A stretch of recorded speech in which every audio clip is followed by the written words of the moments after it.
Shri John, ഈ Sandeep Warrier BJP വിട്ടു.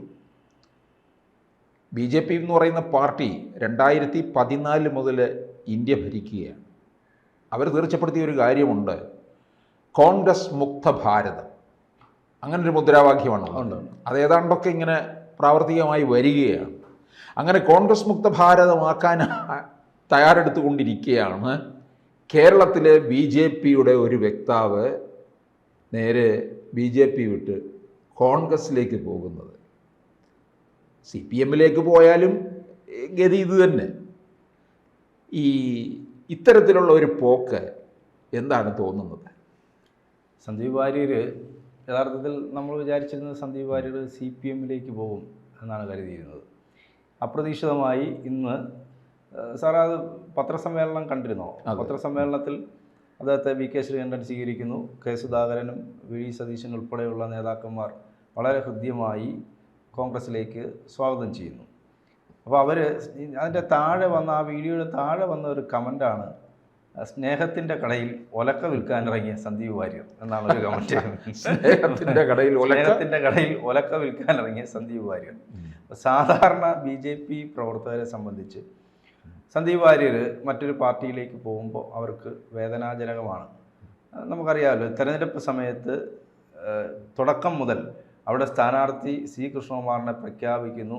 അതിൻ്റെ ഒരു 2-3 ദിവസം കഴിഞ്ഞപ്പോഴാണെന്ന് തോന്നുന്നു സന്ദീപ് വാര്യർ രംഗത്ത് വരുന്നു. ശരിക്കും പറഞ്ഞാൽ BJPയുടെ മുഴുവൻ ഫോക്കസും BJP അവിടെ കൃഷ്ണകുമാറിനെ ജയിപ്പിക്കാൻ വേണ്ടി എടുത്ത മുഴുവൻ അധ്വാനവും സന്ദീപ് വാര്യർക്ക് മറുപടി പറയുന്നതിന് വേണ്ടിയിട്ട് മാറ്റിവെക്കേണ്ടി വന്നു. സമയം മുഴുവൻ അങ്ങോട്ട് മാറ്റിവെക്കേണ്ടി വന്നു.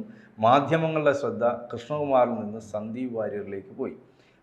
തെരഞ്ഞെടുപ്പ് പാലക്കാട് C കൃഷ്ണകുമാറാണ് സ്ഥാനാർത്ഥി. പക്ഷേ സന്ദീപ് വാര്യറാണ് BJPയുടെ മുഖമായി മത്സരിക്കാത്ത സന്ദീപ് വാര്യർ അവിടെ രംഗത്ത് വന്നു. ഇടയ്ക്ക് ശോഭാ സുരേന്ദ്രൻ ചില വിവാദങ്ങളുമായിട്ട് വന്നെങ്കിലും അത് കെട്ടടങ്ങിപ്പോയി. സന്ദീപ് വാര്യർ അന്ന് മുതൽ ലൈവായിട്ട് നിൽക്കുകയാണ്. പാർട്ടി അദ്ദേഹത്തെ ഗൗനിക്കുന്നില്ല, ഗൗരവമായി കാണുന്നില്ല തുടങ്ങി പരാതികൾ ഉന്നയിച്ചുകൊണ്ട് അദ്ദേഹത്തിൻ്റെ അമ്മയുടെ മരണത്തിൽ കൃഷ്ണകുമാർ പങ്കെടുത്തില്ല തുടങ്ങി അദ്ദേഹം ഉന്നയിക്കുന്ന പല പരാതികളും യഥാർത്ഥത്തിൽ പരിഹരിക്കാൻ പറ്റുന്ന കാര്യങ്ങളാണ്. ഒരു പാർട്ടിയെ സംബന്ധിച്ച് നോക്കുമ്പോൾ രാഷ്ട്രീയ പ്രവർത്തകൻ എന്നുള്ള നിലയിൽ അദ്ദേഹം പറയുന്ന പല കാര്യങ്ങളും നിസ്സാരമായ കാര്യങ്ങളാണ് അദ്ദേഹം പറയുന്നത്.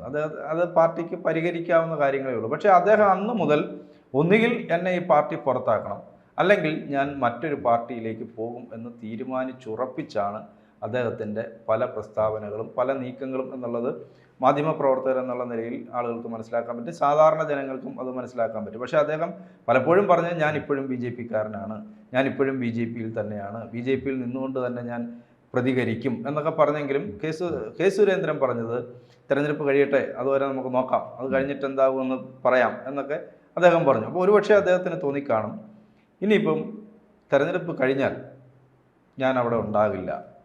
സമവായത്തിനുള്ള എല്ലാ വാതിലുകളും അദ്ദേഹം തന്നെ കൊട്ടിയടച്ചു. പലരും അദ്ദേഹവുമായി സംസാരിച്ചൊരു ധാരണയിലെത്തുന്നതിന് വേണ്ടി ചെന്നു. പക്ഷെ ആ സമയത്തൊന്നും അദ്ദേഹം അതിന് തയ്യാറായില്ല. മറ്റൊരു കാര്യം, അദ്ദേഹം എങ്ങോട്ടാണ് പോയിരിക്കുന്നത് എന്നുള്ള സാർ ആദ്യം ചോദിച്ച ചോദ്യത്തിൻ്റെ ഉത്തരത്തിലേക്കാണ് വരുന്നത്. കോൺഗ്രസ് എവിടെയൊക്കെയാണുള്ളത് എന്നുള്ളൊരു ചോദ്യമുണ്ട്. കേരളത്തിൽ കോൺഗ്രസ് ശക്തമാണ് എന്ന് പറയുമ്പോൾ പോലും അടുത്ത നിയമസഭാ തെരഞ്ഞെടുപ്പിൽ കോൺഗ്രസ് തിരികെ അധികാരത്തിൽ വരുമോ അല്ലെങ്കിൽ UDF അധികാരത്തിൽ വരുമോ എന്ന് ഉറപ്പില്ലാത്തൊരു സാഹചര്യമുണ്ട്. അതുകൊണ്ട് ഒരു 1.5 വർഷം കൂടെ നിൽക്കുന്നുണ്ട്. CPM എന്തെല്ലാം കുതന്ത്രങ്ങളാണ്. അപ്പോൾ അതവിടെ അങ്ങനെ നിൽക്കുന്ന ഒരു സാഹചര്യത്തിലാണ്, അതായത് കോൺഗ്രസിൻ്റെ ഒരു ചിന്ത തനിയെ അങ്ങ് ജയിച്ചോളും എന്ന്, പണിയെടുക്കാതെ എങ്ങനെ ജയിക്കാം എന്ന് എല്ലാ കാലത്തും ചിന്തിക്കുന്ന ആളുകളാണ് കോൺഗ്രസിൻ്റെ നേതാക്കന്മാർ. പ്രവർത്തകരങ്ങനല്ല, നേതാക്കന്മാരുടെ കാര്യം പറഞ്ഞു. അപ്പോൾ അവിടേക്കാണ് സന്ദീപ് വാര്യർ പോയിരിക്കുന്നത്. BJPയെ പോലെ രാജ്യം ഭരിക്കുന്ന ഒരു പാർട്ടിയുടെ വക്താവായി, ഇവിടെ സംസ്ഥാനത്തെ വക്താവായി, അത് മാത്രമല്ല അദ്ദേഹം ഫാൻ ബേസ് ഉള്ള, സോഷ്യൽ മീഡിയയിൽ ഇത്രയും ഫാൻ ബേസ് ഉള്ള മറ്റൊരു നേതാവില്ല. ചാനലുകളിലൊക്കെ വന്ന് അറിയപ്പെടുന്ന ഒരു ഫെയിമായി മാറിയ ഒരു നേതാവ് സന്ദീപ് വാര്യർ എന്ന് പറയാൻ, പ്രത്യേകിച്ച് കേരളത്തിലൊരു വാര്യർ എന്ന് പറഞ്ഞാൽ പെട്ടെന്ന് സന്ദീപ് വാര്യരെയാണ് നമുക്ക് മനസ്സിൽ ഓർമ്മ വരുന്നത്. അങ്ങനെയുള്ള ആ ഫെയിമായി നിൽക്കുന്ന ഒരാളാണ് നിന്ന നിൽപ്പിൽ, അതും വളരെ കോൺഗ്രസിനെ അക്കാര്യത്തിൽ നമ്മൾ സമ്മതിക്കണം, അവർ വളരെ രഹസ്യമായിട്ട് അവർ ആ നീക്കം നടത്തി. ഇത് കോൺഗ്രസ് ഒരുപക്ഷെ അവരുടെ തന്ത്രങ്ങളുടെ ഒരു രീതി, നടപ്പിലാക്കുന്ന രീതിയുടെ ഒരു മാറ്റമായിരിക്കാം. ഇതിനു മുമ്പ് കോൺഗ്രസ് അത്തരം തന്ത്രപരമായി എല്ലാവരെയും ഞെട്ടിച്ചുകൊണ്ടാണ് സന്ദീപ് വാര്യരെ ഇന്നവർ കോൺഗ്രസിൽ അംഗത്വം എടുപ്പിച്ചിരിക്കുന്നത്. വളരെ തന്ത്രപരമായ നീക്കമെന്ന് തന്നെ പറയാം. പക്ഷേ എങ്ങോട്ടാണ് പോയിരിക്കുന്നത് എന്ന് ചോദിക്കുമ്പോൾ സന്ദീപ് വാര്യർക്ക് കൃത്യമായ ഉത്തരം ഇതിന് പൊതുസമൂഹത്തിൻ്റെ മുമ്പിൽ വെക്കേണ്ടി വരും.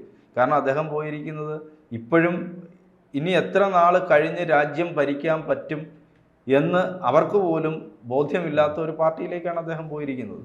ഇവിടെ മൂന്നാമത്തെ തവണ രാജ്യം ഭരിക്കുന്ന ഒരു പാർട്ടിയുടെ കേരളത്തിലെ ഏറ്റവും പ്രധാന നിരയിൽ നിൽക്കുന്ന ഒരു നേതാവ്, അത് അദ്ദേഹത്തിന് ക്ഷമിക്കാവുന്ന ചില കാര്യങ്ങളൊക്കെ ക്ഷമിക്കാം. രാഷ്ട്രീയമാണ്. രാഷ്ട്രീയമാകുമ്പോൾ രാഷ്ട്രീയത്തിൽ വരുന്ന എല്ലാ ആളുകളും വേറൊരാളെ ഉയർത്തി വിടാൻ വേണ്ടിയിട്ടല്ലോ, അവനവനും കൂടെ ഉയരാൻ വേണ്ടിയിട്ടാണ് വരുന്നത്. എനിക്ക് മന്ത്രിയാകണം, അല്ലെങ്കിൽ എനിക്ക് MLA ആകണം, പഞ്ചായത്ത് മെമ്പറാകണം, ഇങ്ങനെയുള്ള മോഹങ്ങൾ മനസ്സിൽ സൂക്ഷിക്കുന്ന ആളുകളാണ്. കോൺഗ്രസ് കേരളത്തിൽ 2026 അധികാരത്തിൽ വരുമെന്നൊരു കണക്കുകൂട്ടൽ ഉണ്ട്.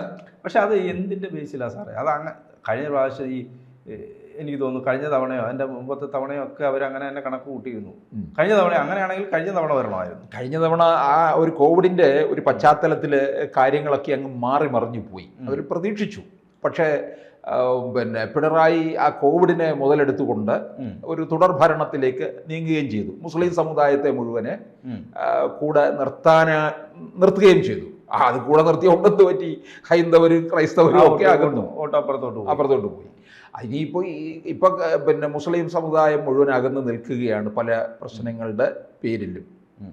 അപ്പോൾ അത് തെരഞ്ഞെടുപ്പ് വരട്ടെ, അപ്പോൾ നമുക്ക് അതിനെക്കുറിച്ച് നമുക്ക് അപ്പോൾ എന്തായാലും എനിക്ക് തോന്നുന്നു സന്ദീപ് വാര്യർക്ക് ഇപ്പോൾ കോൺഗ്രസ് എന്തെങ്കിലും ഓഫറുകൾ വെച്ചിട്ടുണ്ടാകും. വെറുതെ പിന്നെ സന്ദീപ് വാര്യരെ സംബന്ധിച്ച് CPM-ലേക്ക് അദ്ദേഹത്തിന് പോകാനൊരു വൈമനസ്യം ഉണ്ടായിരുന്നു. കാരണം സന്ദീപ് വാര്യർ ഏറ്റവും കൂടുതൽ വിമർശിച്ചിട്ടുള്ളത്, ആക്രമിച്ചിട്ടുള്ളത് CPM-നെയാണ്. ദേശാഭിമാനിയുടെ കാര്യം സാറിന് ഓർമ്മയുണ്ട്? എനിക്കൊന്ന് മാതൃഭൂമിയുടെ ഫെസ്റ്റിവലിലാന്ന് തോന്നുന്നു, ദേശാഭിമാനിയുടെ ചരിത്രമൊക്കെ പറഞ്ഞുകൊണ്ട് സന്ദീപ് വാര്യർ രംഗത്ത് വരികയും അതിനെ നേരിടാൻ പറ്റാതെ പോയി CPM-ന്.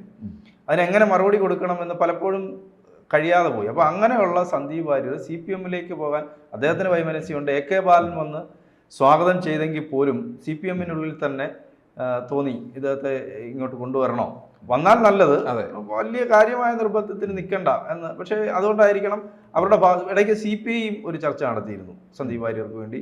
CPI ചർച്ച നടത്തി. അപ്പോൾ എനിക്ക് തോന്നുന്നു CPM അതുകൊണ്ടായിരിക്കാം ഒരുപക്ഷെ അവരുടെ ഭാഗത്തുനിന്ന് പിന്നൊരു കാര്യമായ നീക്കത്തിലേക്ക് പോയില്ല. എനിക്ക് കോൺഗ്രസിന് ഒന്ന് പോയപ്പോൾ ഒന്ന് തിരിച്ചു കിട്ടി. സരിൻ പോയപ്പോൾ. പക്ഷെ സരിൻ പോകുന്നത് പോലെ അല്ല സന്ദീപ് വാര്യർ പോകുന്നത്. ഒരു സാ പോകുന്ന പോലെ അല്ല മറ്റൊരു സാ പോകുന്നത്. ഒരു സാ പോയപ്പോൾ വേറൊരു സാ കിട്ടി. സരിൻ എന്ന് പറയുമ്പോൾ സരിൻ അങ്ങനെ ഒരു നമുക്ക് എല്ലാവർക്കും ഒരു ഗംഭീര രാഷ്ട്രീയ പ്രവർത്തകനാണെന്ന് പറയാൻ പറ്റുന്ന സരിനെ കേരളം മുഴുവൻ അറിയുന്നില്ല. സന്ദീപ് വാര്യരെ കേരളം മുഴുവൻ അറിയാം. പ്രൂവ് ചെയ്ത രാഷ്ട്രീയ പ്രവർത്തകനാണ്. അതെ. മറ്റേത് അങ്ങനെയല്ലല്ലോ. മറ്റേത് കുറച്ച് 10 വർഷം കണ്ടായിട്ടുള്ള പുള്ളി രാഷ്ട്രീയത്തിലൊക്കെ വന്നിട്ട് ഈ സരിൻ വന്നിട്ടുള്ളത്.